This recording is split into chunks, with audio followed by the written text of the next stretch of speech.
What happens when the walls meant to contain danger become the stage for a different kind of chaos?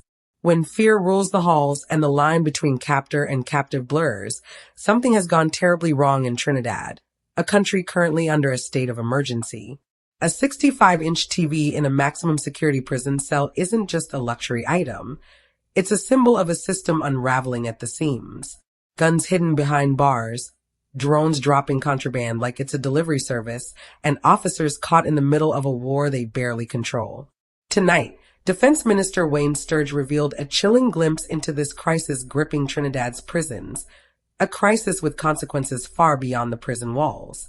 If you want to stay ahead of the headlines and dive deep into stories that impact our communities, hit like, comment, subscribe, and ring that bell.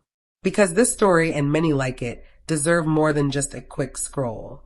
Prison officers are so fearful of the criminal element behind bars that at least one of them was afforded the luxury of a 65-inch TV in his cell, while guns and other contraband items are easily trafficked into the prison system. The fact that a prisoner could enjoy such a giant screen, all while officers feel powerless, says a lot about how much control has shifted inside those walls. It makes you wonder how something that big even got in. It must have been an operation worthy of a heist movie. The shocking revelation came from Defense Minister Wayne Sturge during a budget consultation at 3 Roads, Freeport, on Wednesday night. When the defense minister speaks in public like this, it's a signal that things have gotten serious and expensive. Budget consultations aren't usually where you expect scandal, but here we are. Sturge said the items were discovered inside Building 13 at the maximum security prison in Aruca, where the high-risk prisoners are housed. Building 13, reserved for the worst offenders, is supposed to be the toughest place to smuggle anything in. You would know that there are things that are allowed into prisons illegally. No one is surprised about marijuana and cocaine and other drugs and so on and other types of contraband. But I don't know if you are aware that recently, a couple guns were found in prison, Sturge said. Drugs might be expected, but guns change the entire game. Now we're talking about a real threat to life and order inside the prison, not just a nuisance. That's a serious security risk. But to tell you how far we have descended, and which is indicative of how fearful prison officers are of some of the elements, there's a certain prisoner, I won't call his name, a certain prisoner who had in his cell in the infamous Building 13, which is reserved for the worst of the worst, he had in his cell a very large flat screen TV. Fear and low wages has turned officers into bystanders in some cases. That prisoner's cell wasn't just a place to serve time. It was a den with all the trappings of comfort. When those behind bars are living better than many outside, the balance of power has shifted dramatically. He added, now usually when you confront the prisons about how things are going in, they don't seem to bring anything into the prison. It's always drones dropping it in. So I don't know how they dropped in a 65-inch TV. Drones have become the new delivery boys for contraband, but dropping a 65-inch TV? That's not a drone mission. That's a strategic smuggling effort, possibly involving inside help. It's almost impressive, if it weren't so dangerous. Noting this was evidence of the deep entrenchment of organized networks behind bars, Sturge said, on the one hand, we may believe that prison officers are corrupt. On the other hand, there's another dynamic to it. There are human beings, and they are subject to the same fears that we have. More so, where they work is where the prisoners live. And it's not hard to find out where they live and so on. So they are obviously fearful. Fear here is a powerful force. Officers aren't just battling criminals. They're battling the daily reality of working inside a pressure cooker of danger. That fear, combined with potential corruption, creates an environment where contraband flows too freely. Highlighting the scale of the crisis, Sturge said 6 very dangerous individuals had to be extracted from the prison and relocated during the current state of emergency because they could not be properly restrained. When even the most dangerous can't be controlled, it's a red flag of chaos inside the prison walls. In order to curb that, we had to cut off the head of the snake, he said.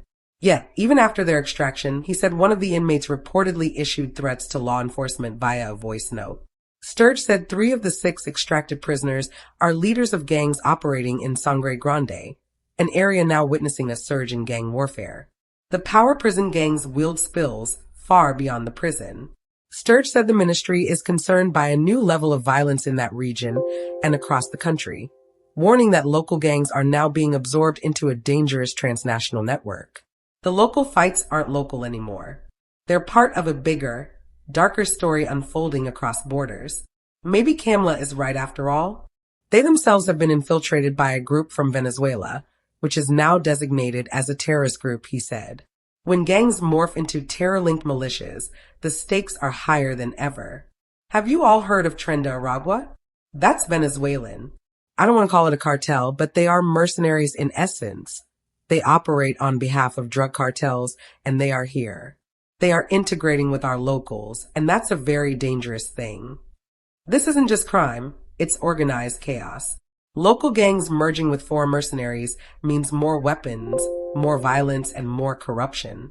Trinidad Tobago has been linked to arms and drug trafficking, illegal mining, kidnapping, extortion, bribery, and human smuggling across Latin America.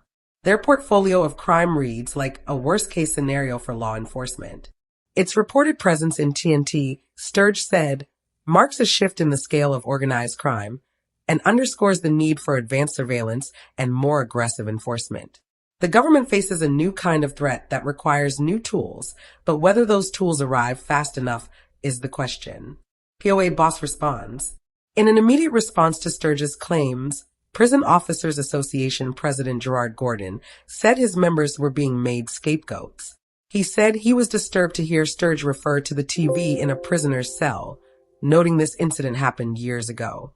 The officers feel under siege too, caught between criticism and the reality that many problems predate this report.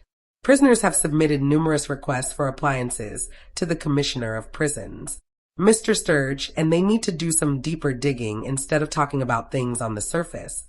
Behind the scenes, there's bureaucracy and missed chances, leaving problems to fester.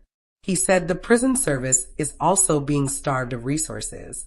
Without modern scanners and equipment, staff are forced to rely on eyes and metal wands. Hardly the tools you'd want guarding dangerous criminals. We have no working baggage scanner. There is no working body scanner. The only thing we have are our eyes and the normal metal detector wand. We have visitors that are bringing in all kinds of things that we get all the time. It's almost like trying to stop a flood with a broom. But he also acknowledged some prison officers are trafficking in contraband. He also said between 45 and 50 drones sometimes enter the airspace over prison facilities for drop-off of illegal items daily. The problem is layered, with corruption inside and high-tech smuggling outside. The drones alone show just how sophisticated these networks have become. Gordon highlighted a severe staff shortage, explaining that an additional 1,000 prison officers are needed to complement the existing staff of 3,000. 1/3 of officers on duty, watching over thousands of prisoners. No wonder there are gaps. He said only 1/3 of the staff are on duty at any given time, with even fewer officers directly interacting with inmates. He said there are approximately 4,000 individuals incarcerated at any one time. Without enough boots on the ground, supervision becomes a guessing game. Gordon said the infrastructure of the prison system is aging and deteriorating, and there is a need for new jails to house inmates in keeping with modern methods of correction. Old prisons built for a different era aren't fit for today's challenges. So what now? The prison system is caught in a web of fear, corruption, technology, and gang power. It's clear that safety inside is public safety outside. The question remains, will those in charge give this crisis the urgent attention it deserves? What do you think? Drop your thoughts below. If you believe in safer communities, hit like, and don't forget to subscribe for the stories that dig beneath the headlines. Because every breach is a story about people, prisoners, officers, and the society that depends on them all.